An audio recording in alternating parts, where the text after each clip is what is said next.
سیاسی تناؤ اور سرحدی خطرات. میں ہوں ڈاکٹر ثنا غوری اور آپ دیکھ رہے ہیں ویوز آن دا نیوز. اس وقت مجوزہ طور پہ وفاقی آئینی عدالت کی منظوری دے دی گئی ہے. یہاں پہ یہ کہنا چاہیے کہ آج کی تاریخ میں مختلف شقوں کو منظور کر لیا گیا ہے. مختلف پروسیس کے ساتھ یہ چیزیں جاری ہیں. مجوزہ طور پہ 27ویں آئینی ترمیم میں 59 ایسی شقیں ہیں جس کو منظور کیا جا رہا ہے. اس میں خاص طور پہ یہ ڈسکس کیا جا رہا ہے کہ 26ویں آئینی ترمیم کی وہ کون سی چیزیں تھیں جس کو واضح کر کے 27ویں آئینی ترمیم پہ لایا گیا. یہاں پہ سب سے اہم اس وقت ججز کی تعیناتی اور وفاقی آئینی عدالت ہے. آج کے پروگرام میں اسی موضوع پہ بات کریں گے. مجھے اس وقت جوائن کر چکے ہیں جسٹس ریٹائرڈ شائق عثمانی صاحب. سر پروگرام میں آپ کو ویلکم کرتے ہیں. Thank you. سر یہ بڑا کنفیوژن ہو رہا ہے. یہ کہا جا رہا ہے کہ مختلف شقیں جو 27ویں آئینی ترمیم میں پاس ہوئی اس وقت تک تقریباً 59 ایسی شقیں ہیں جو کہ منظور کی جا چکی ہیں اور منظوری شکوار ہو رہی ہے. لیکن سب سے اہم چیز وفاقی آئینی عدالت کا قیام ہے. سر اس کی وضاحت چاہیں گے کہ اس کے بعد سپریم کورٹ کی کیا حیثیت رہ جاتی ہے اور یہ معاملہ کس طرح سے چلے گا, یہ عدالتیں کس طرح سے کام کریں گی؟ دیکھیے یہی ایک پریشانی کی چیز ہے یہ امینڈمنٹ میں. ویسے تو امینڈمنٹس ہوتی ہیں اگر آپ کے پاس 2/3 میجورٹی ہے کسی پارلیمنٹ کے پاس, رولنگ پارٹی کے پاس, تو وہ اس کا تو حق ہے کہ امینڈمنٹ کر سکتا ہے. اور چونکہ وہ پبلک کے ریپرزنٹیٹیوز ہوتے ہیں, اگر وہ کوئی چیز کرتے ہیں تو اس کو انکار نہیں کیا جا سکتا. لیکن برصورت اس کے جو اثرات ہیں اس کو سوچنا چاہیے. خاص طور سے یہ جو آپ نے بھی ذکر کیا کانسٹیٹیوشن کورٹ کا, ابھی تک کانسٹیٹیوشن بینچ چل رہی تھی لیکن وہ سپریم کورٹ کی حصہ تھی. لیکن اب کانسٹیٹیوشن کورٹ جو بن گئی ہے, خاص طور سے وہ اس کی جگہ جو ہے بیٹھنے کی وہ بھی انہوں نے الگ, جو فیڈرل شریعت کورٹ جو ہے اس کی بلڈنگ کو لے رہے ہیں وہ, اس کے مطلب وہ ایک الگ کورٹ بن جائے گی. تو آپ کے پاس ایک قسم کی 2 سپیریئر کورٹس بن جائے گی, ایک آئینی اور دوسری نارمل کورٹ ہوگی. تو اس میں یقیناً پرابلمز ہوں گے. آپ اس میں پہلے بھی آج کل ججز کا جو کافی ایک دوسرے کے ساتھ آج ٹکراؤ ہوتا ہے تو وہ بڑھ جائے گا, اور خاص طور سے کانسٹیٹیوشن کورٹ کا اور مین سپریم کورٹ کا بڑھ جائے گا. پھر یہ بھی کہ اسٹیٹس وائز اب اس کا کیا ہوگا, جو سپریم کورٹ ہوگی کیا وہ ابھی بھی پاکستان کی سپریم کورٹ ہوگی یا ایک وہ اپیلیٹ کورٹ ہوگی, کورٹ آف اپیل ہوگی صرف, یہ بھی دیکھنا ہے. اب یہ سب چیزیں تو بعد میں پتہ چلیں گی کیسی ہیں, لیکن اس سے یقیناً مشکلات ضرور ہوں گی. سر یہ تمام پروسیس میں اگر کوئی شخص کوئی ماہر ہے اسے ہی لیا جاتا ہے, جس طرح سے ہم آپ سے بات کر رہے ہیں, جیسے ہم صحافی ہیں اور میں تھوڑے سے الگ سے صحافی اس لیے ہوں کہ میں نے پڑھ کے صحافت میں آپ بیٹھی ہوئی ہوں, پی ایچ ڈی اسکالر ہوں. میں خود ان چیزوں پہ نہیں بات کر سکتی یا میری فیلڈ پہ کوئی اور بات نہیں کر سکتا. اسی طرح سر یہ تمام چیزیں جب بنائی گئی ہیں تو کیا اس پورے پروسیس میں آپ لوگوں کو شامل کیا گیا ہے, تھنک ٹینک کو شامل کیا گیا کہ ہم یہ کریں گے تو اس کے کیا اثرات آگے مرتب ہو سکتے ہیں؟ ہم یہ نہیں کہہ رہے کہ what is right and what is wrong, لیکن آف کورس اگر تھنک ٹینک کی معلومات نہ لی جائے یا کسی اسپیشلسٹ کو نہ بلایا جائے تو چیزیں تو بہتر طریقے سے حل نہیں ہو سکتی. جس طرح سے آپ ایک وسیع آپ کا تجربہ ہے تو آپ بھی تو آپ کہہ رہے ہیں کہ آگے پتہ چلے گا کہ کیا ہوگا. اس کا مطلب کلیئرٹی نہیں ہے تو ہم کیسے کہہ سکتے ہیں کہ چیزیں بہتر ہو سکتی ہیں؟ دیکھیے وہ تو یہ ہمیشہ ہوتا ہے اگر کوئی ایک نئی امینڈمنٹ آتی ہے. مثلاً جب یہ 18th امینڈمنٹ آئی تھی جس میں کہ صوبوں کو بے انتہا پاورز رائٹ دے دیے گئے, وہ ایک ہمارے جو نظام تھا اس ملک کا ہمیشہ سے, اس میں فیڈرل گورنمنٹ سب سے زیادہ پاورفل ہوتی تھی. تو اس کے بعد جب ایک 18th امینڈمنٹ آئی تو کافی پرابلمس کریٹ ہوئے ہیں. اور یہ تو ہوتا ہے اگر کوئی نئی امینڈمنٹ آتی ہے اس سے پرابلم تو کریٹ ہوں گے اور وہ تھوڑے دنوں کے بعد سیٹل ڈاؤن ہو جاتے ہیں. لیکن اگر آپ 2 کنٹینٹنگ پاورز بنا دیں اور خاص طور سے جس طرح جوڈیشری میں, تو یقیناً اس میں ٹسلز بھی ہوں گے اور پرابلم بھی کریٹ ہوں گے. باہر فائدے بھی ہوں گے ان دا سینس کہ کافی وقت ضائع ہوتا ہے ہماری کورٹس کا جس میں کہ کانسٹیٹیوشنل ایشوز آتے ہیں اور لوگ کئی دفعہ تو لوگ کانسٹیٹیوشنل ایشوز جان بوجھ کے نکالتے ہیں تاکہ وہ اپنی شہرت کے لیے یا اپنے فائدے کے لیے یا سیاسی فائدے کے لیے. تو اس صورت میں یقیناً جب یہ ٹسلز ہوں گے تو اس سے پرابلم ہوگا. اس کو کس طریقے سے رولز بنا کر کے اس کو سیٹل کریں گے یہ بعد میں دیکھا جائے گا. لیکن شروع سے اس کو اپوز کرنا اس بات پہ کہ بھئی ہونی نہیں چاہیے, نہیں. اگر تو پارلیمنٹ آپ کی جو کہ 2/3 میجورٹی سے کوئی چیز فیصلہ کرتی ہے تو اس کا حق ہے جس طرح انگلینڈ میں کہتے تھے ہمیشہ کہ اگر کوئی پارلیمنٹ انگلینڈ کی عورت کو مرد ڈکلیئر کر دے اور مرد کو عورت ڈکلیئر کر دے تو اس کا حق ہے. تو یہ چیز ہے جو قانون بنانے کی جو آپ نے باڈی بنائی ہے اپنے ملک میں, پبلک ریپرزینٹیو ہیں وہ, اگر وہ فیصلہ کرتے ہیں ان میں غلطیاں ہو سکتی ہیں اور اس میں, لیکن بہت صورت وہ بعد میں سیٹ ڈاؤن ہو جاتی ہے. لیکن جو کنٹینڈنگ پاورز نہیں ہونی چاہیے وہ ہوتی ہیں پرابلم ہوتی ہے. سر ایک اور چیز اس میں جو امنڈمنٹ ہمارے سامنے آئی ہے کہ وہ یہ کہ تمام صوبوں کے لحاظ سے بھی اس چیز کو بنایا جائے گا اور صوبوں میں بھی عدالتوں کے قیام ہوں گے. تو آلریڈی ہائی کورٹ کا ایک سلسلہ ہوتا ہے, پھر سپریم کورٹ کی طرف ہم جاتے ہیں. ابھی جب وفاقی آئینی عدالت کا قیام ہوگا تو یہ ٹکراؤ کی جو کیفیت ہے یہ کون ڈیسائیڈ کرے گا کہ فلاں کیس کو جو ہے آئین کی طرف دھکیل دینا چاہیے اور فلاں کیس جو ہے وہ نارمل اس میں جاتا ہے؟ کیونکہ ایک عام شخص کا کیس ہے, فرض کریں کہ پراپرٹی کا ہے, یا اس میں بھی تو کئی شکیں آ جاتی ہیں, بہت ساری ایسی چیزیں ہیں کہ جس میں صرف آئین انوالو ہوتا ہے انسان کی ایک پرسنل زندگی سے. تو کیسے کیسز کو الگ الگ کیا جائے گا کہ فلاں کیس کو آئین کی طرف لے کے جایا جائے اور فلاں کیس جو ہے وہ دوسرے کے کورٹ کی طرف جائے گا؟ یہ دیکھیے یہ تو سپریم کورٹ کے رولز بنے گے نا, جب یہ جس طرح آج کل ہے سپریم کورٹ کے رولز, اس طرح سے رولز بنے گے, کانسٹیٹیوشن کورٹ کے رولز بنے گے, اس کے بنے گے. تو اس رولز میں ان چیزوں کو دیکھا جائے گا کہ کس طریقے سے کانفلکٹ جو ہے اس کو روکا جائے اور کس طرح سے کون سے کیسز کانسٹیٹیوشن کورٹ میں جائیں گے, کون سے کہیں اور جائیں گے. مثلاً جس طرح بینچز ہوتی ہیں, اسپیشلائز بینچز ہوتی ہیں, ٹیکس بینچ ہوتی ہے یا کوئی اور ہوتی ہے, تو اس کے اپنے ایک طور طریقے ہوتے ہیں. یہ کوئی اتنی مشکل بات نہیں ہے اور اس سے کوئی پرابلم کریٹ نہیں ہوگا. بعد میں انشاءاللہ 1-2 سال کے بعد یہ معاملہ طے ہو جائے گا اگر یہ برقرار رہتا ہے. یہ چیلنج نہیں ہوتی. سر ہم نے ایک طرف 26ویں آئینی ترمیم دیکھی, دوسری طرف ابھی ہم 27ویں آئینی ترمیم دیکھ رہے ہیں. دونوں کا ایک تسلسل ہے. کچھ چیزیں جو انٹرپریٹیشن پہلے 26ویں آئینی ترمیم میں نہیں ہوئی تھی وہ 27ویں آئینی ترمیم میں ہمارے سامنے کھل کے آ رہی ہیں. لیکن سر بطور جسٹس, اور آپ ایک چیز گزار چکے ہیں, آپ کی لائف اس میں گزر چکی ہے, کورٹ کے اپنے نظام میں کافی بیسک چیزیں ہیں جس کو صحیح ہونا چاہیے, جیسے ڈیجیٹلائز ہونا, کیسز کی معاملات کرنا, کیسز کو روانی سے اس کو سولو کرنا, یہ تمام چیزیں پاکستان میں رہی ہیں اور ابھی بھی موجود ہیں. آپ کیا سمجھتے ہیں کہ پہلے امنڈمنٹ اور قانون سازی سے پہلے کیا ان بیسک مسائل کو حل کرنا ضروری نہیں ہے کہ پہلے ان چیزوں کو سولو کر لیا جائے؟ دیکھیے ہوتا یہ ہے کہ عام طور سے ڈیموکریسیز میں جب کوئی امینڈمنٹ کا موقع ہوتا ہے یا ضرورت ہوتی ہے تو اس صورت میں ایک جنرل ڈبیٹ شروع ہو جاتی ہے. ہر فورم میں اس کے مطابق ڈبیٹ ہوتی ہے, 2-3 مہینے اس میں ڈبیٹس ہوتی ہیں, اس کے بعد فیصلے سوچا جاتا ہے کہ کون سی چیز غلط ہے, کون سی چیز صحیح ہے. وہ بدقسمتی سے ہمارے ہوتا نہیں, کیونکہ ہمارے یہاں سیاسی جو طور طریقے ہیں وہ ایسے ہیں کہ ہمیشہ لڑائی جھگڑے رہتے ہیں لوگوں کے, کبھی مل ملا کر کے وہ فیصلے کرتے نہیں ہیں. جب بھی ابھی بھی دیکھ رہا ہوں میں کہ اپوزیشن کے ممبرز جو ہیں وہ پارلیمنٹ سے غائب ہو گئے. تو اب جب تک کہ اپوزیشن پارٹیسپیٹ نہیں کرے گی ڈبیٹ میں تب تک تو کبھی کوئی معاملہ سالو نہیں ہوگا. لیکن ہماری چونکہ نیچر سیاسی طور طریقہ ایسے ہی ہے, اس کی وجہ سے ہمیں پرابلم ہوتے ہیں. آپ یہ سمجھتے ہیں کہ 2 سالوں میں معاملات بہتر ہو جائیں گے, لیکن ایک طرف یہ کہا جا رہا ہے کہ آئینی عدالت بننے سے ناانصافی بھی ہو سکتی ہے. تو بہرحال ابھی پس پردہ کیا چیز ہے وہ تو آگے نظر آئے گی. لیکن یہ کہنا کہ اگر کوئی شخص کی کسی جج کو کا ٹرانسفر کیا جاتا ہے اور اس کو ٹرانسفر پہ نہیں مانتا تو اس کو ریٹائر تصور کیا جائے گا, اس پہ کیا روشنی ڈالیں گے سر؟ دیکھیے بات یہ ہے کہ ہمارے ملک میں شروع سے 4 صوبے تھے اور ہر ایک صوبہ تقریباً ایک قسم کا الگ ملک ہی سمجھے, طور طریقے, زبان, رہن سہن سب چیز مختلف تھی. تو اس کو یقیناً ضرورت اس کی تھی کہ سب کو 4 صوبوں کو ملایا جائے تاکہ آپ ایک پراپر صحیح طریقے سے ایک نیشن بن سکے. اور اس کی وجہ سے ضروری یہی ہے کہ ٹرانسفر ہونے چاہیے. جس طرح سول سرونٹس ہوتے ہیں وہ ٹرانسفر ہوتے ہیں, ایک پروونس سے دوسرے پروونس میں ہو جاتے ہیں. تو اگر سول سرونٹس ہو سکتے ہیں تو ججز کیوں نہیں ہو سکتے؟ اس سے بڑا فائدہ ہوگا.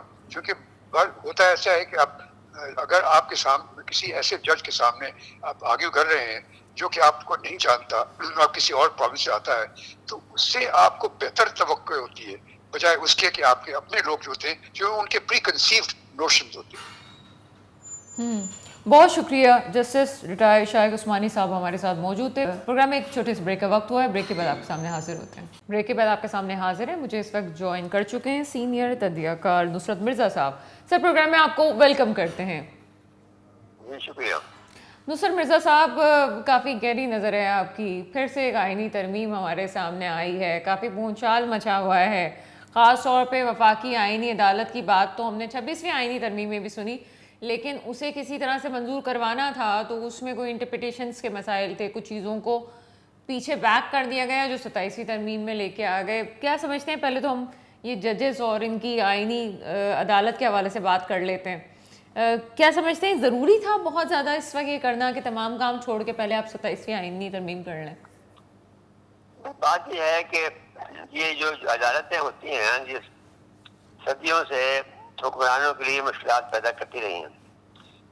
آپ کو یاد ہوگا کہ جب یہ جو بھی پولیٹیکل سائنس کے طالب علم ہیں اور جنہوں نے بھی میں نے یورپ میں اس کی پڑھی ہوگی تو انہوں نے یہ بات بھی یاد ہوگی کہ جس وقت زمانے میں بادشاہ کے زمانے میں ایک بادشاہ کے برطانیہ کے ایک بادشاہ کے زمانے میں جو ہاؤس آف لارڈ تھا وہ بہت تنگ کرتا تھا انہوں نے.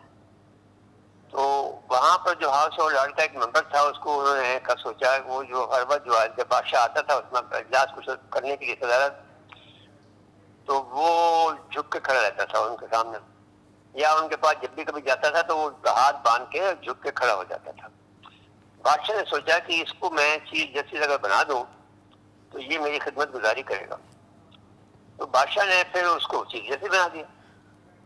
تو جب چیف جسٹس بنا دیا تو وہ سارے فیصلے بادشاہ کے خلاف کرنے لگ گیا. تو پھر اس کو بلایا کہ ایک شخص وہ نہیں ہے کہ جو ہاتھ باندھنے میں کھڑا رہتا تھا، کہنا تھا اس وقت میں آپ کا مسائب تھا اور اب میں جج ہوں تو میں فیصلہ وہی کروں گا جو حق و صداقت پر مبنی ہوگا، جو سچ پر مبنی ہوگا. دوسرا واقعہ یہ ہے کہ جب وہ چرچل نے جب جرمن نے حملہ کیا انگلینڈ پر تو چرچل نے پوچھا کہ کیا ہماری عدالتیں کام کر رہی ہیں؟ تو انہوں نے کہا جی عدالتیں یہاں پہ کام کر رہی ہیں. تو انہوں نے کہا پھر ہمیں کوئی نہیں ہرا سکتا. اچھا آپ اگر ہم اسلام کی تاریخ میں جائیں تو حضرت عمر کا واقعہ ہے، حضرت علی کا واقعہ ہے، دو بڑے واقعات ہیں جو کہ خلفائے راشدین کے زمانے میں ہوئے. تو اس میں کسی کو کوئی پروٹیکشن نہیں تھا، کسی کو تامین نہیں تھا کہ وہ ان کے خلاف کوئی کارروائی نہیں ہوگی. ہمارے یہاں جو قانون بنا تھا پہلے بھی جو کہ صدر مملکت کو جو ہے ان کے خلاف کوئی کارروائی نہیں ہو سکتی ہے اگر جب تک وہ عہدے پر ہوں، وہ بھی مستقل اسلام میں تھا. اب مسئلہ یہ ہے کہ اس وقت بھی جو ہم جب زمانے میں جب ایوب کا دور تھا تو 1960 میں جب ہم نے 1962 میں جب یونیورسٹی آرڈیننس پاس ہوا تو ہم نے بڑی مزاحمت کی اور ہم نے اس کے خلاف جو مظاہرے کیے، جس میں آپ کو یاد ہوگا کہ جو ہمارے نقوی صاحب تھے اور یہ جو فتح آپ تھے اور معراج محمد خان تھے، یہ کراچی میں تھے، ہم لوگ حیدرآباد میں تھے، تو ہم وہاں پہ مظاہرے کرتے تھے.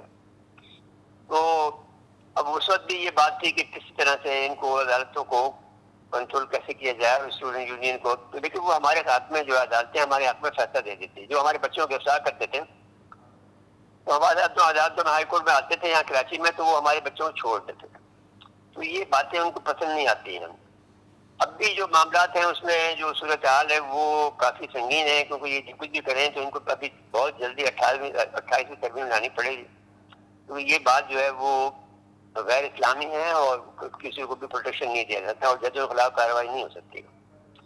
اور جو بھی دنیا میں کوئی بھی کہیں پر بھی دو عدالتیں نہیں ہیں، ایک ہی سپریم کورٹ ہوتی ہے. اب یہاں پر آئین کی الگ ہوگی. اب یہ ضرور ہے کہ ایک زمانے میں انہوں نے کہا تھا کہ ہر وقت جو ہے آئین کے سارے معاملات ہوتے ہیں اور عدالتیں بزی ہوتی ہیں، اس سے اپنی کام نہیں ہوتا. وہ اپنی جگہ پر ہے، لیکن یہ کہ اس میں آپ ججز بڑھا سکتے ہیں، وہی فیصلہ کر دیں کہ وہ بینچ جو ہے وہ ایک بینچ آئین پر رکھتے ہیں، باقی ساری بینچیں جو ہے کام کریں جو عوام کے مسائل ہیں. تو یہ بھی مسئلے کا حل تھا، لیکن اب انہوں نے ظاہر ہے کہ ان کو بے اثر کرنا تھا. تو میں نے جب وہ برطانیہ نے یہ کیا کہ وہ پہلا کام یہ کیا کہ وہ جب وہ ہاؤس آف لارڈ تھا اس میں جو ہے آدمی کی تعداد بڑھا دی اور آج وہ بے اثر اتنا ہو گیا ہے کہ وہاں پر وہ کوئی بھی جاتا ہی نہیں ہے. وہاں پر ہاؤس آف لارڈ کی جو پروسیڈنگز ہوتی ہیں اس کو سننے نہیں جاتا. تو اب یہاں پر بھی یہ ہو رہا ہے کہ جو اس کو بے اثر کرنے کے لیے بہت سے معاملات کو چلایا جا رہا ہے تو وہ میرے خیال میں چلے گا نہیں.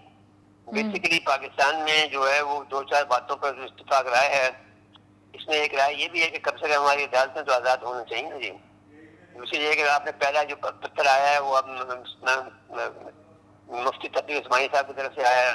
انہوں نے کہا کہ یہ کام غلط ہے اور کسی سر آپ دو عدالتوں کی بات کر رہے ہیں، ہمارے یہاں تو اب شریعہ کورٹ کے مسائل الگ ہیں. ہمارے پاس جو ہے وہ سپریم کورٹ کی تمام چیزیں، وہ کورٹ الگ جا رہا ہے، وہ بینچ الگ بنا جا رہا ہے، اب وفاقی بینچ بھی آ چکا ہے جب وہ ایک الگ کام کرے گا. یہ بڑا کانفلکٹ ہے جس کی سچویشن سمجھنے سے میں قاصر ہوں. لیکن سر جس طرح سے آپ کی اسٹرگل بھی ہم جانتے ہیں، مختلف سیاست دانوں کے ساتھ آپ کے رابطے رہے، آپ کے کالمس، آپ کی چیزیں ہم آگے دیکھتے رہیں.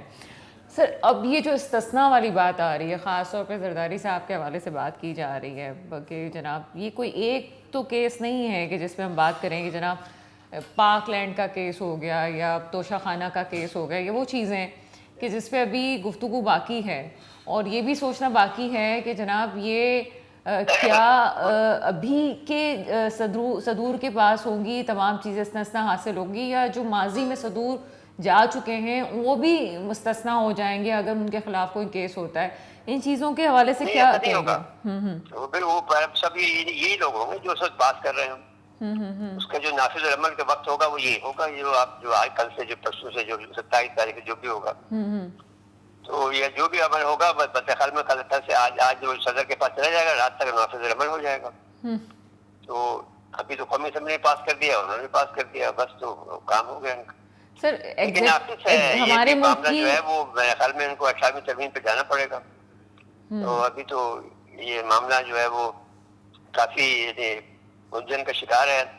لیکن یہ ہے کہ اس وقت تو عدالتوں کو جو ہے وہ بے اثر کرنا ہے، جو میرے خیال میں اچھی علامت نہیں ہے دنیا میں. سر یہ کیسز سے استثناء حاصل، سر میں پھر اس تناظر میں پوچھنا چاہوں گی کہ کیسز سے استثناء حاصل ہوتا ہے 27ویں ترمیم پہ، جس پہ وہ کہتے ہیں نا کہ کسی کی کوئی بات مانی گئی ہے، کبھی کسی کی کوئی بات مانی گئی ہے. لیکن 18ویں ترمیم پہ آپ سمجھتے ہیں کہ ان لوگوں کو جن لوگوں کو استثناء حاصل کر کے بڑا ریلیف دے دیا گیا ہے، یہ لوگ 28ویں ترمیم پہ مان جائیں گے جہاں پہ آرٹیکل 148 کی بات ہوگی، جہاں پہ 18ویں ترمیم پہ بات آ جائے گی؟ تو کیا یہ وہی لوگ ہیں جو صوبوں میں اپنی کنگ شپ قائم کر کے بیٹھے، مان جائیں گے یہ لوگ؟ دیکھیے میں آپ کو ایک بات بتانا چاہتا ہوں، یہ بھی ایک بات سمجھنے ہے، کیونکہ میں اس وقت میرے خیال میں سب سے سینئر آدمی جو تحریک کا حصہ رہا ہے.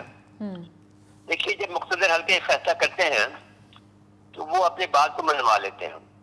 یاد ہوگا کہ 26ویں ترمیم جب بنی تھی تو مولانا فضل الرحمان نے جو بہت سی اس میں جو ترامیم تھی وہ کرا لی تھی اس میں، جس میں یہ جو اب 243 جو ابھی اب آ رہی ہے، اس کا یہ پہلے 26ویں ترمیم میں موجود تھی، وہ مولانا صاحب نے نکلوا دی تھی.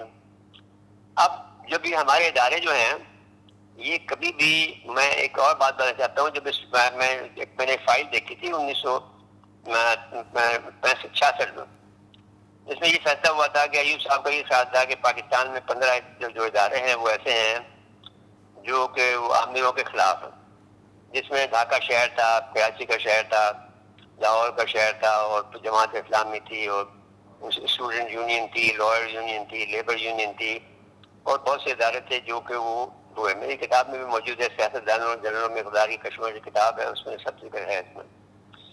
تو اس وقت انہوں نے یونیورسٹی آرڈیننس لگایا تھا تاکہ اسٹوڈنٹ یونین بند ہو جائے، تو ہم نے وہ یونیورسٹی آرڈیننس کو ریپیل کرا لیا تھا اور ہم اس کو بحال کرا لیا تھا. تو اس وقت وہ بحال ہو گیا، لیکن اس کے بعد میں ضیاء الحق جب آئے تو انہوں نے اسٹوڈنٹ یونین کو بین کر دیا. تو اسی طرح سے جب یہ ہوا، جو 26ویں ترمیم پاس ہوئی تو پھر 27ویں ترمیم لانے پڑے، تو اس وقت انہوں نے فیصلہ کر لیا کہ 243 منظور کرا لیں گے، باقی جو باتوں کو دیکھ لیں گے دوسرے جگہ پہ. تو یہ ادارے جو ہیں ہمارے مختلف ادارے بہت مستقل مزاجی کے ساتھ کام کرتے ہیں اور ایک کے بعد دوسرا جو عمل کرتے جاتے ہیں. تو اور بعض اوقات یہ فیصلے اچھے بھی کرتے ہیں اور بعض اوقات ان کے فیصلے غلط ہوتے ہیں. تو ابھی تو بہرحال یہ جو ہمیں جو بات ہے مختلف اداروں کا خیال یہ بہت ملک میں صوبوں کی ضرورت ہے، تو وہ ابھی نہیں کرا سکے ہیں، کیونکہ وہ 18ویں ترمیم میں جو صوبائی خود مختاری تھی اس کو تو اگر چھیڑتے تو پھر یہ 243 پاس نہیں ہو سکتی تھی. تو اب جو دوسرا مرحلہ آئے گا اس میں یہ ساری چیزیں آ جائیں گی جو اس وقت آپ دیکھ رہی ہیں، اور جو اس وقت پاس نہیں ہو سکیں، اور جو اس وقت جو چاہیے تھا رضائی صاحب کو پروٹیکشن وہ دے دیا انہوں نے. رضائی صاحب کی عمر کتنی ہے، خیر ہوگی، باقی یہ کہ جب وہ ادارہ ختم ہوگا تو مقدمہ میں چل جائے گی. تو یہ آپ تھوڑا سا اطمینان رکھیں کہ آپ زیادہ مزاحمت کی بجائے انتظار کی تھوڑا کریں تو معاملہ ٹھیک ہو جائیں گے. سر آپ نے بٹوین دا لائن جو بات کہہ دی ہے میں اس پہ مسکرا ہی سکتی ہوں لیکن سر مجھے یہ بھی بتائیے گا کہ آپ سے آخری سوال پوچھوں گی کہ فیلڈ مارشل کے حوالے سے کہا جا رہا ہے کہ تا حیات عہدہ ہے، کافی تنقید ہو رہی ہے، آپ کی ذاتی رائے جاننا چاہوں گی. ویسے فیلڈ مارشل کا جو ہوتا ہے وہ تا حیات ہی ہوتا ہے. وہ ساری دنیا میں فیلڈ مارشل ہمیشہ فیلڈ مارشل رہے گا، لیکن اس کا یہ مطلب نہیں ہے کہ وہ جاب پہ رہیں گے. تو جاب پر جو رہیں گے تو مدت آپ کو بیان کر دی جائے گی کہ صاحب وہ کب تک رہیں گے، تو وہ تا حیات ہیں جو کچھ بھی ہو، تو وہ بھی ترمیم ہو سکتی ہے، کوئی بات نہیں ہے. وہ تو آپ دیکھیں گے کہ دیکھیے ایک بات مجھے جو خوفناک زیادہ لگ رہی ہے، جو آپ جو گفتگو کر رہی ہیں اس سے زیادہ آپ اس پہ پروگرام کیجیے گا، کہ جو بھی اس وقت دنیا بھر میں آپ کی شہرت بہت ہو گئی، آپ کی پروفائل بہت بڑھ گئی ہے پاکستان کی، ہر طرف سے آپ کو بڑھاوا آ رہا ہے، اور آپ نے اپنے ملک میں وقت نہیں دے رہے ہیں، نہ وزیر اعظم صاحب دے رہے ہیں، نہ فیلڈ مارشل صاحب دے رہے ہیں. تو نتیجہ کیا ہوگا؟ آپ سرزمین پر آپ کی جو کمپنی ہے یا آپ کا جو ادارہ ہے یا آپ کا جو ملک ہے، اگر اس میں آپ کے قدم نہیں ہوں گے تو بہت سے معاملات بگڑ جائیں گے. تو آپ کے پاس وقت ہی نہیں ہے اپنے ملک کے مسائل کو، اندرونی مسائل کو دیکھنے کا.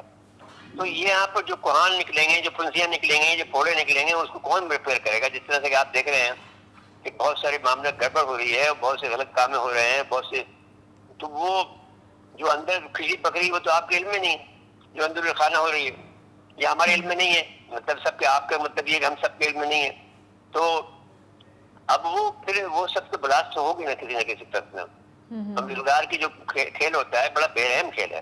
باپ بیٹے بھی چھوڑتا ہے، بیٹا باپ کو نہیں چھوڑتا، تو بہن بھائی کو کوئی نہیں بخشا جاتا.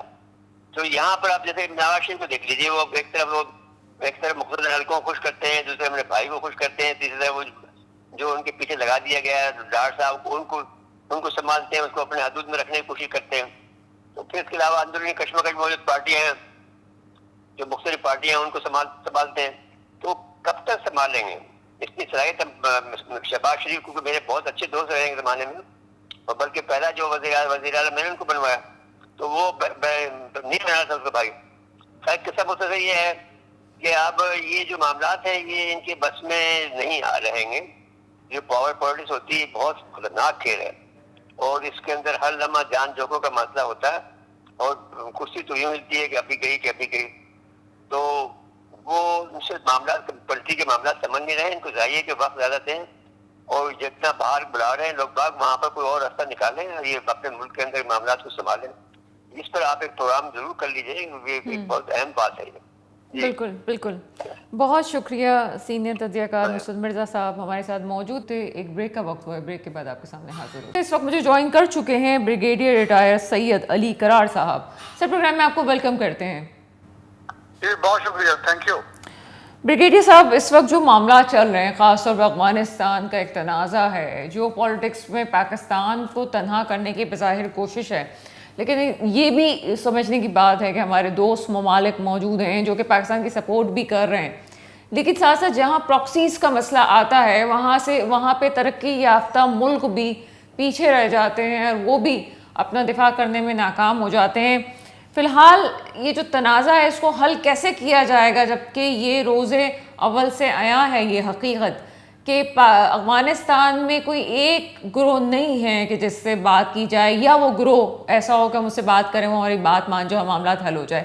کئی گروہ ہیں، اور کس طرح سے ان سے معاملات حل کیے جائیں گے تاکہ ہم اپنے پڑوسیوں کے ساتھ معاملات کو بہتر کر سکیں؟ کیا کہیں گے؟ اچھا، سب سے پہلے تو یہ ہے کہ افغانستان میں جب سے میں نے ہوش سنبھالا ہے کبھی بھی کسی ایک گروہ کی حکومت نہیں رہی. عام طور پہ افغانستان کا حکمران وہی گروہ مانا جاتا ہے جس کی کابل پہ حکومت ہوتی ہے. تو سر دست تو یہ حقیقت ہے کہ کابل پہ طالبان کی حکومت ہے، اور یہ حکومت بھی وہ جو آئینی حکومت نہیں ہے، یہ قانونی حکومت نہیں ہے جو اقوام متحدہ کے معیار ہیں، یا تو جمہوریت ہو یا افغانستان کا اپنا ایک سلسلہ ہے کہ جرگے کے ذریعے یہ حکومت آئی ہو. تو دونوں طریقے نہیں ہیں. طالبان نے جو ہے نا وہ ویپن کے زور پہ، ہتھیاروں کے زور پہ، بندوق کے زور پہ، جب امریکہ جا رہا تھا، نیٹو فورسز جا رہے تھے، اقتدار پہ قبضہ کیا تھا اور اشرف غنی کے لوگوں کو شکست دی تھی. تو یہ تو ان کی قانونی حیثیت ہے کہ دنیا کی نظروں میں، اکثریت ممالک کی نظروں میں ان کی کوئی قانونی حیثیت نہیں ہے. اب دوسری بات آگے کہ ان کے ساتھ تعلقات کیسے ٹھیک ہوں، اس میں کوئی دوسری رائے نہیں ہے کہ 8 سے لے کے 10 مئی 2025 میں جو انڈیا کے ساتھ واقعات ہوئے اور انڈیا کو جو ذلت اٹھانی پڑی پوری دنیا میں، تو انڈیا تلملا رہا ہے، اور وہی انڈیا جو ان طالبان کو دہشت گرد اور پتہ نہیں کیا کیا کہا کرتا تھا، وہی ابھی ان کو پیسے دے رہا ہے اور ان کو پراکسیز کے طور پہ استعمال کر رہا ہے پاکستان کے خلاف۔ تو اس میں پاکستان نے پورا زور لگایا ہے، استنبول میں مذاکرات ہوئے، قطر میں مذاکرات ہوئے، ترکیہ نے پوری کوشش کی، قطر نے پوری کوشش کی، لیکن ان کو ہماری بات سمجھ نہیں آ رہی، اور سمجھ نہ آنے کی جو وجہ میرے خیال میں ہے وہ یہی ہے کہ انڈیا نے جو بے تحاشا پیسہ اور دیگر مراد طالبان کو آفر کی ہیں وہ وجہ ہے۔ ابھی بھی مجھے امید ہے کہ طالبان میں سے شاید کوئی سمجھدار لیڈر اٹھے اور وہ اپنی عوام جو افغانستان کی عوام ہے ان کے مطالبے پہ غور کرے، اور عوام جو افغانستان کی ہے وہ نہیں چاہتی کہ پاکستان کے ساتھ حالات اتنے خراب ہو جائیں کہ پھر واپسی ناممکن ہو۔ الحمدللہ پاکستان کی افواج ہمیشہ کی طرح تیار ہیں، بلکہ میں تو کہتا ہوں پہلے سے زیادہ تیار ہیں، اور اگر کسی نے پاکستان کی طرف کوئی میلی آنکھ سے دیکھا تو یقیناً وہ آنکھ نکالنے کی صلاحیت پاکستان کی افواج عوام کی حمایت کے ساتھ رکھتی ہے۔ اچھا، دوسری بات اس میں یہ ہے، ہمارے قبائلی لوگ جو افغانستان کے ساتھ ساتھ رہتے ہیں وہ سارے عوام بھی ہمارے ساتھ ہیں، لیکن مسئلہ کیا ہے؟ مسئلہ یہ ہے کہ ان عوام کے پاس وہ ہتھیار نہیں ہیں جو طالبان کے پاس ہتھیار ہیں، تو وہ ان کا اس طریقے سے مقابلہ نہیں کر سکتے۔ میری رائے میں پاکستان کا سعودی عرب کے ساتھ معاہدہ ہوا تھا جو یہ کہتا ہے کہ اگر ایک پہ حملہ ہوا تو دوسرے پہ حملہ تصور ہوگا، کیونکہ طالبان پہ سعودی عرب کا بھی اثر ہے، تو اگر ارباب اختیار اور باقی جو لوگ میری آواز سن رہے ہیں، اسی طریقے سے سعودی کراؤن پرنس شہزادہ سلیمان بن محمد کو بھی اگر یہ ہماری بات پہنچا دیں کہ سعودی عرب ایک ایسا ملک ہے، پوری دنیا کے مسلمان ان کی بات نہ صرف غور سے سنتے ہیں، پیار بھی کرتے ہیں وہاں پہ لوگوں سے، وہاں کی ظاہر ہے ہمارا خانہ کعبہ ہے، ہماری مسجد نبوی ہے، تو اس وجہ سے تھوڑا سعودی عرب جو ہے نا ان کو سمجھائے، اور طالبان خود بھی عقل کریں۔ دو مسلمان ممالک اور وہ بھی بالکل پڑوسی جن کے روایتی طور پہ اتنے اچھے تعلقات رہے ہیں، 40 سال تک پاکستان نے افغانیوں کو اپنے پاس رکھا ہے، اور کبھی ہمیں دکھ بھی نہیں ہوا، ہمیں ہمیشہ خوشی ہوئی ہے کہ ہمارے مشکل وقت میں افغان بھائی پاکستان میں آئے اور ہمارے مہمان رہے۔ جو پاکستانی قوم کے بس میں تھا اس سے بڑھ کر پاکستان نے اپنی مہمانداری کا ثبوت دیا ہے۔ تو میرے اپنے اندازے کے مطابق ابھی جو وقت ہے، جب تک کوئی تیسری قوت آ کے ہمارے درمیان اختلافات کو کم کرے، اس سے پہلے پاکستانی عوام کو چاہیے کہ ہوشیار رہے، سوشل میڈیا پہ خاص طور پہ جو افواہیں گردش کرتی ہیں ان پہ کان نہ دھریں، اور افواج پاکستان اور دیگر جو لا انفورسمنٹ ایجنسیز ہیں ہماری، جیسے ایف سی ہو گئی، پولیس ہو گئی، رینجرز ہو گئی، ان کے ساتھ تعاون کریں، اور جو بھی ہدایات لا انفورسمنٹ ایجنسی کی طرف سے دی جاتی ہیں ان پہ عمل کریں۔ سر یہ بات آپ بہتر طریقے سے جانتے ہوں گے کہ جو افغان طالبان ہیں یا وہاں پہ جتنے گروہ ہیں یہ ایئر اسٹرائک سے بہت زیادہ ڈرتے ہیں، اور پاکستان نے ایک دفعہ ایئر اسٹرائک کی ہے تو اس کے بعد ہم نے دیکھا کہ انہوں نے اچانک سے اپنے ہاتھ پہ چھوڑ دیے، اور وہ فوراً سے ابھی جو ممالک اس میں بیچ میں مذاکرات کروا رہے ہیں، یہ بات عیاں ہے، اب تو حقیقت سامنے آ چکی ہے کہ چاہے وہ قطر ہو یا ترکیہ ہو، یہ وہاں جا کے کہہ رہے ہیں کہ جناب ہمارا مسئلہ حل کرو، لیکن مسئلہ حل کرنے پہ جو وہ طالبان ہیں جو بات کرنا چاہ رہے ہیں ان سے بات کر بھی لیتے ہیں، تو وہاں پہ تو بہت سارے گروہ ہیں نا سر، یہاں پہ ایسا تو نہیں ہے کہ جو طالبان اس وقت حکومت میں ہیں ان کی بات مانی بھی جا رہی ہے، اور اگر ان کی بات مان کے آگے چلا بھی جائے تو انہی طالبان میں سے کچھ ایسے ہیں جو کہ بھارت سے مالی طور پہ مستقل سپورٹ لے رہے ہیں، ان کے ایجنڈے کو ساتھ لے کے چل رہے ہیں، تو معاملہ تو کسی صورت بھی حل نہیں ہو رہا ہے۔ پاکستان بات کرے گا بھی یا تیسری کوئی قوت آ کے بھی سعودی بھی بات کر لیں گے تو کیا بات کریں گے، کس طرح سے معاملہ حل ہوگا؟ یا تو ہم یہ کہیں کہ افواج پاکستان نے جو پالیسی اپنائی ہے اسٹرائک کی وہی ٹھیک ہے، جناب ایسے ہی ہونا چاہیے، کیونکہ معاملہ تو اب ہمارے گھر کے اندر پہنچ چکا ہے، اب تو جو اس طرح سے دہشت گردی کے واقعات ہو رہے ہیں اس کو تو کسی بھی طور سے ٹالریٹ نہیں کیا جا سکتا، اور دوسری طرف پاکستان خود بھی جنگ کو افورڈ نہیں کر سکتا۔ ان حالات میں آپ کا خود وسیع تجربہ کیا کہتا ہے؟ دیکھیں، میرا تجربہ تو یہ کہتا ہے کہ پاکستان کو اپنے گارڈ آن رکھنے چاہیے، اور اسی طریقے سے سختی کے ساتھ پاکستان کو ان کو جواب دینا چاہیے. جیسے آپ دیکھیں پرسوں وانا میں کیڈٹ کالج پہ جو حملہ ہوا تھا, they wanted to repeat Army Public School Peshawar والا, لیکن الحمدللہ ہمارے وہاں پہ جو بھی افواج پاکستان کے نمائندے تھے تیار تھے اور انہوں نے بہت دلیری کے ساتھ ان کو ناکام بنایا. ایک تو یہ ہے کہ ہمارے, جیسے میں نے پہلے عرض کیا, کہ ہمیں سختی سے نمٹنا چاہیے اور بالکل کسی قسم کی ان کے ساتھ نرمی نہیں کرنی چاہیے.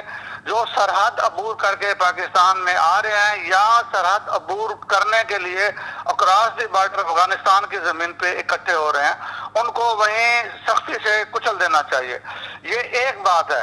لیکن دوسری بات بہرحال وہی ہے کہ تیسری قوت کو آپ دیکھیں کتنا عرصہ جو ہے نا فلسطین پہ اسرائیل مظالم کرتا رہا. تقریباً 2 سال کے بعد الٹیمیٹلی تیسری قوت پڑی, درمیان میں آئی اور اس سے پھر تھوڑے حالات بہتر ہونے شروع ہوئے.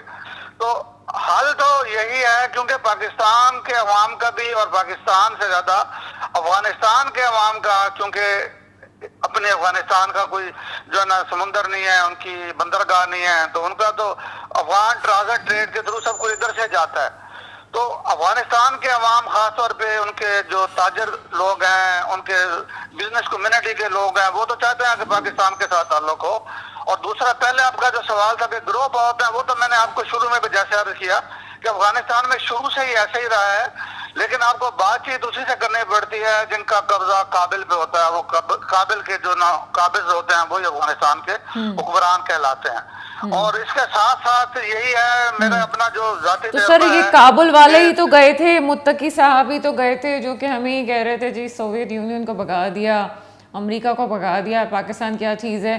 یہ وہی تو متقی صاحب تھے جن کو یہ بھی پتہ ہونا چاہیے تھا کہ آپ نے بھگایا اسی صورت میں جب پاکستان آپ کے بارڈر پہ تھا, ادروائز تو آپ نہیں کر سکتے تھے. اگر یہ سوویت یونین اور امریکہ کی باتیں جو یہ کر رہے ہیں, یہ کیوں ان کو کابل والوں کو کیوں نہیں عقل آتی؟ جیسے آپ صحیح کہہ رہی ہیں, کہہ دینا بڑا آسان ہے کہ جی آپ نے سوویت یونین کو بھگا دیا, آپ نے نیٹو فورسز امریکہ کو بھگا دیا, لیکن اس میں افغانستان کا اپنا کتنا نقصان ہوا, افغانستان کے اپنے کتنے لوگ مارے گئے, افغانستان باقی دنیا سے کتنا پیچھے رہ گیا, اس کو بھی دیکھا جائے. جیسے میں نے شروع میں کہا کہ جنگ بالکل کسی چیز کا حل نہیں ہوتا, اور خاص طور پہ جو مسلمان ممالک اور ساتھ پڑوسی ممالک ہوں. تو میرے اپنے نزدیک یہی ہے کہ ان کو, اچھا ان کے طالبان کے بہت سے لوگ ایسے بھی ہیں جنہوں نے پاکستان کے مدرسوں میں تعلیم حاصل کی ہے. تو پاکستان کے ایک تو مدرسوں کے جو ہمارے اساتذہ کرام ہیں, جیسے دارالعلوم حقانیہ ہے پشاور کے پاس, بہت سے لوگ یہاں کے پڑھے ہوئے ہیں. تو ان کے پرانے ہمارے جو بزرگ اساتذہ ہیں ان کو بھی چاہیے جو ان کے شاگرد خاص طور پہ اگر وہاں پہ ہیں تو ان کو سمجھائیں.